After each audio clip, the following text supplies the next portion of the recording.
நாங்கள் இப்போ எங்கே வந்திருக்கோன்னு பார்த்தீங்கன்னா திருப்பூர் பூ மார்க்கெட் தினசரி மாநகராட்சி தினசரி பூ மார்க்கெட்டுக்கு தான் வந்திருக்கோம். சரி, விநாயகர் சதுர்த்தி 2 நாள் இருக்குது, அதனால் வந்து பூ வாங்கிட்டு போகலாம் அப்படின்னு சொன்னாங்க ஒய்ஃபு. அதனால் வந்திருக்கோம். மதன் மைக்கிள்னு கூப்பிட்டு வந்திருக்கோம். மல்லிகைப்பூ, முல்லைப்பூ, செவ்வந்திப்பூ, ரோஜாப்பூ, மாலை, டெக்கரேஷன், அருகம்புல், எருக்கஞ்செடி எல்லாமே இருக்குது. இப்போ ரேட்டு கொஞ்சம் நார்மலாக இருக்குது. இன்னும் 2 நாள் கழிச்சு வந்திங்கன்னா இன்னும் ரேட்டு அதிகமாகிடும். அதனால தான் நாங்கள் போய் வாங்கலான்னு போயிருந்தோம். போனால் எல்லா பூவுமே இருந்துச்சு, எந்த பூவுமே இல்லாமல் இல்லை. எல்லா பூவுமே நாங்கள் வாங்கினோம். பூ மார்க்கெட் போயிட்டு டெக்கரேஷன் பூ அதிகமாக இருக்குது. டெக்கரேஷன் பூ, நம்ம அந்த ஸ்ப்ரே அடிக்கிற பூ, எல்லா பூவுமே இருக்குது. ரோஜாப்பூ, நீங்கள் என்னென்ன பூ கேட்குறீங்க எல்லா பூவுமே வச்சுருக்காங்க. திருப்பூர் பூ மார்க்கெட்டு தினசரி பூ மார்க்கெட்டு, பொக்கை, எல்லா பூவுமே இருக்குது. வந்தீங்கன்னா வாங்கிட்டு ஜாலியாக போகலாம்.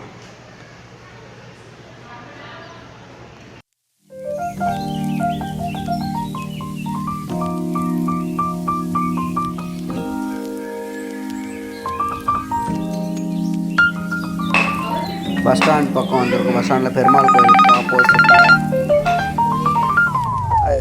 ஃபேமிலி அக்கா வீட்டுக்கு போக போகிறோம்.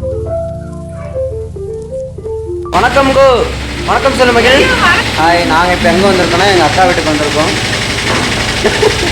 எங்கள் அக்கா சிரிக்குது, என்னடா பண்ணுற அப்படின்னு. எல்லாம் சப்ஸ்கிரைப் பண்ணுறதுக்காகவே இவ்வளோ வேலை பார்த்துட்ருக்கோம்.